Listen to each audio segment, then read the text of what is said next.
It was the first album my mother bought me. Was Take a Little Walk with Me, because she bought me a stereo. Your I think mother bought you. I was 12 years old. That was my dad, actually. Was it your dad? I was 12, I think, or 13 maybe, and she bought me the stereo for Christmas, and that was the album that came with it. And I says, well, and buddies of mine knew who you were. You know, we would listen to stuff, so we were aware of who you were, but I didn't know any albums because I didn't have a record player.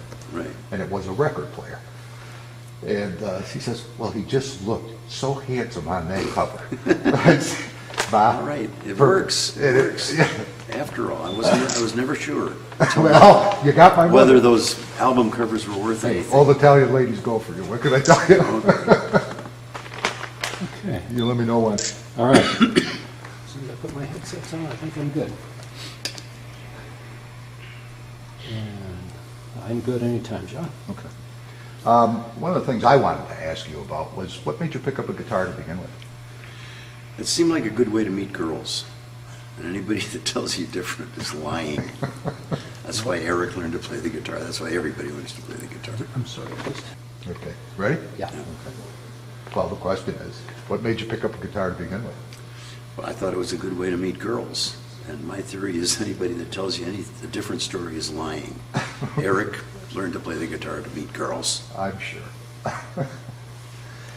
You know what I'd be interested into is the tenor of the times during the early 60s when there was, I guess, a difference between the New York and the Cambridge folk music scene to some degree, and what you saw that difference as being, I guess. I think the Cambridge scene was a lot more amateur in the original positive sense of the word. It was people just playing for the love of the music. Very few of us really had any idea of becoming professionals. I didn't. I was an English major. I had no idea what I was going to end up doing. It was just one thing led to another, and here we are. But it was typewriter repairmen and psychopharmacologists just playing instruments and having fun. In New York, and from my perspective, in New York, people wanted to get matching shirts and go on the road. You know, it was a much more professional bent to the way the New Yorkers were approaching things. Is that just by nature of New York being New York? I don't know. It was a culture thing. You know, it's funny the way different cultures provide different ambiances. Did you play the Village much in New York in the 60s? I came down. I played the Gaslight. Drank at the Kettle of Fish. Went down and played the Gaslight. Went up and drank at the Kettle of Fish. Played the Bottom Line. Played a lot of the clubs down there. But it was an occasional thing. That was when I was just starting to branch out and get out of the Boston area. Do you still do your Christmas show? It's an occasional thing. I just actually did it 3 years running. I'm going to take a year off. I used to enjoy seeing that. I lived in Hartford for a decade, all through the 80s, and we used to get it because they used to carry what was coming out of Boston Public Television. Right. And so we get a chance to see it every year. In fact, I donated one year in order to get the album. That's the album I should have had her bring. Never mind. I actually think it came with some kind of autograph thing on it. I think it probably did, yeah. All right, Greenwich Village in the early 60s. So you got all these people running around playing music, not literally running around, but some brilliant players, as well as people like John Hurt and those folks that have been rediscovered being brought in. And all of a sudden, boom, the singers-songwriters crop up as opposed to the interpreters. Right. How much of a difference did it make, you think, in even your development? Well, for me, it made a pretty dramatic difference. I made this album for Elektra. Rolling Stone has accused me of ushering in the singer-songwriter era with this project because it introduced Joni Mitchell, James Taylor, and Jackson Browne to the world. And I think the fact that those three brilliant writers were represented on one project got people's attention. I'd kind of run out of traditional folk stuff that I found exciting. Maybe I wasn't looking hard enough, but Did it not feel the same? Or was it the influence, you think, of the singer-songwriters that got you? well, Joni, Jackson, and James were writing songs that felt familiar. They had sort of the same sensibility, but they were much more sophisticated musically and lyrically. And So I think it, you know, from my mind, it did kick things to a new level that I found very exciting. You know, the name of the film that we're working on for Eric is called The Song Poet. Okay. All right, and I guess as an English major, I would ask you, you're the English major, what influence you think that poetry had on the folk music scene when things began to turn more toward the singer-songwriters, and where you think Eric fit in that mix? Well, Eric was one of the, you know, the first ones on the scene with it. And I think you know, poetry and literature in general had a major impact, because the folk stuff, folk is by definition the product of an illiterate population. I mean, the true folk songs. Sure. Where I think the phrase is handed down by ear from generation to generation. People couldn't read and write. They taught each other, you know, these are the songs my parents sang, my grandparents sang. And they changed a little bit over time, and they changed from village to village. But then you get a bunch of people reading and writing, and it, you know, a whole lot of other ideas come pouring into the mix. And it was an exciting thing. Festival Express. Oh. Yeah, I know. Any anecdotes about that you would like to share, or that are, you know, we could, actually this is an adult film, right, so we could use them. But just wondered, you know, Eric was on that ride too, I think. Yeah, he was. It was, the parts I can remember were a lot of fun. I think we came to regard the shows as unwelcome interruptions to the party that was going on the train. There were a bunch of things. One thing comes to mind. I think it was in Calgary. We pulled into Calgary, and the promoters had rented the municipal swimming pool so we could all go swimming. And we all went down to this giant pool that had been closed to the public. And of course, we all wanted to go skinny dipping. And the officials at the pool were just horrified by this. But it was our pool, they couldn't stop us. Ha ha ha. But they did have one rule that they were going to enforce hard and fast, which was anybody with long hair had to wear a bathing cap. So, the scariest thing I've ever seen in my life was Leslie West of Mountain coming out of the changing room wearing nothing but a bathing cap over his head and a second bathing cap upside down over his beard. It's like, ah! It's funny. That's funny. Your music has, I think, always had a tinge of blues influence in it, and Eric said that, I know in some of the discussion that's in the movie, he talks about some of his influences early on, and the people that he was lucky enough to see in New York in the early days. I mentioned John Hurt. Yeah. And certainly there's others. How much of an influence did it have, do you think? For me, it was pretty significant. The Club 47 in Cambridge, which was kind of the flagship of the fleet, made a point of going out and finding the old timers and bringing them into town. They came in all flavors. You know, Maybelle Carter played in this little 80-seat room, and John Hurt was there often. Sleepy John Estes, Booker White, Jesse Fuller, on and on, but also Bill Monroe and Flatt and Scruggs and Peggy Seeger and Ewan McCall, on and on and on. You know, a bunch of legendary characters would come and play, and they would all then hang out. Most of them would hang out with us after the show, and swap songs and teach us some tricks, and it was very important. Well, the singer-songwriter movement certainly had an influence at Corn Till the Cows Came Home. Right.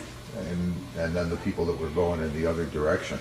Were you aware that Eric had began a professional musical relationship with Brian Epstein, the Beatles manager? Did you know? No, I did not. You didn't know that story? I didn't know that. Yeah, he was actually, they were going to sign him to be the first one, and then Eric was at the Philadelphia Folk Festival, and somebody came running up to him and told him Brian Epstein had just died. Oh. And so it never happened. But that's part of what they're over in Amsterdam looking at now is the letters that Brian Epstein had sent him, getting ready to sign him to Apple. So it would have been him instead of James Taylor at that time. Instead of James being the first one that Apple recorded. Other than James the- just lucked out. Don't he always? Back to Eric for a minute. Any memories or recollections of him in the early days? Seeing his performances, any bills that you ever did together? We didn't actually hang out that much, and it's kind of the nature of the traveling musicians. I mean, even if Eric and I were both playing in Cleveland, we probably wouldn't see each other unless it was at the airport. All right. You know, so I don't.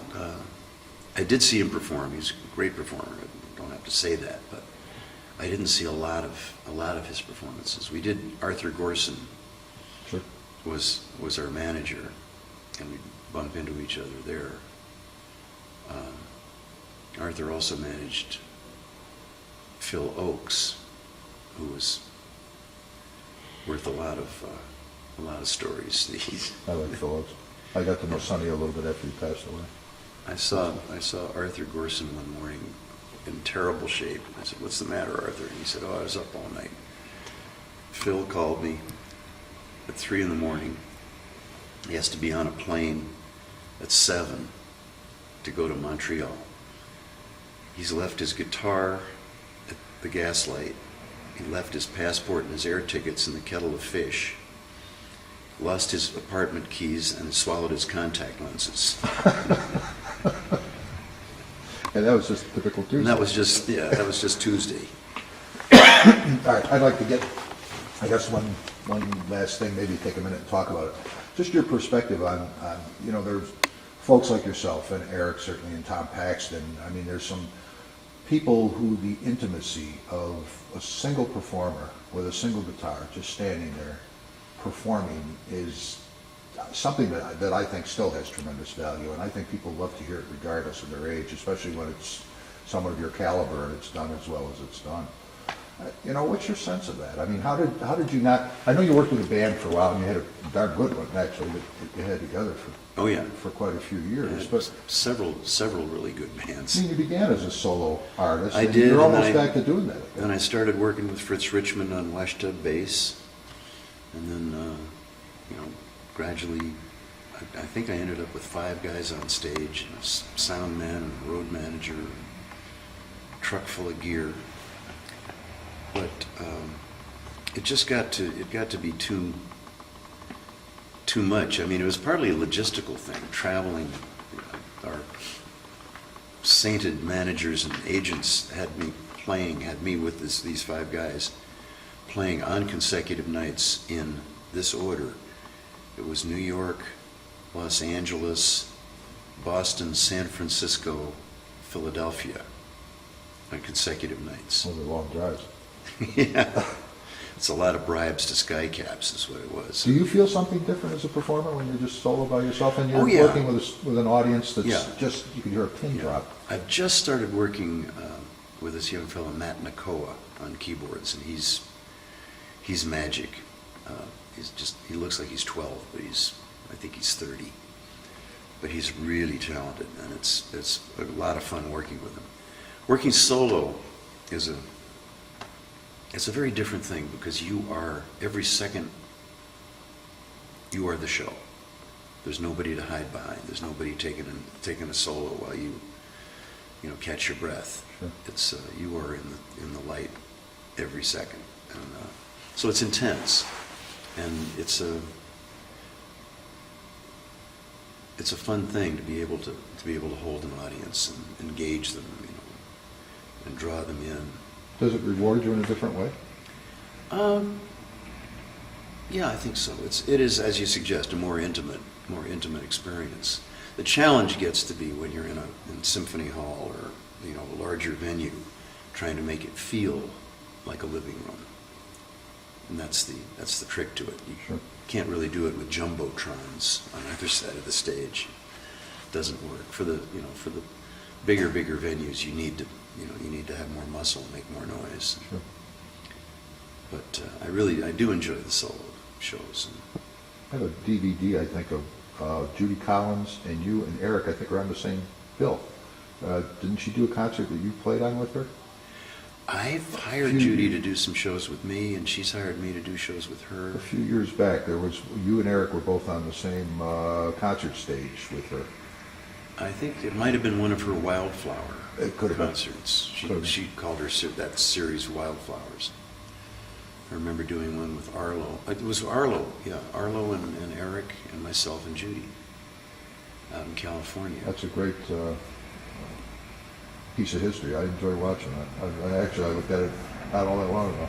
I got her permission to use a clip of one of my songs from that show, the Remember song about this guy who can't remember Yeah, anything. yeah. It's now got just shy of 7 million plays on YouTube, I saw you do that at Art Park some years ago when you played up in Lewiston.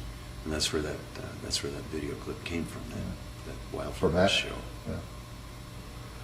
Any other thoughts that you want to drop in here that we can use on Eric? I mean, I'm glad we're getting, and which is what he wanted, was a large piece of who you are, and they'll splice it together, and, we'll have you call them names or something. No, I don't. Eric got all the girls. That was the only thing I resented about him. There you go. That we can use. Thank you. Sure. Appreciate it Great. very much. Hey, Okay. Tom, just like I have, just for a second, was there a role model? Was there somebody as you were growing up that you sat and said, this is somebody I might like to be like? Well, Eric von Schmidt was kind of I think the guiding light in the whole Cambridge folk scene. And, he was older than I by probably 10 years. And, he's no longer with us, but he wrote great songs. He found great songs. He just had a lot of energy on stage. So he was the guy that I looked up to the most back in those years. Regrets. Here you've gone, you've accomplished so much, but you are, really one of the icons, but is there a regret or two? Oh, there's always things you wish you'd done differently. If I'd done this instead of that. I don't know if it's a regret, but there was a moment when I was living in New York. Everybody was going to L.A. because it's where the action was. It's the center had shifted to L.A. And I was kind of burned out. I said, no, I'm going to go to New Hampshire. I'm going to go back to my roots and buy a farm and drive a tractor. And I now realize, I was just reading Graham Nash's autobio, all the stuff that was going on in L.A., Topanga Canyon, and, with Joni and Jackson and David Crosby, and, all these people that I knew and loved. And had I gone out there, what might have happened had I gone out there? I think I know. I would have had a really good time for about 2 years, and then I would have died. Great, thank you. And he has no regrets, and he'll sing that later.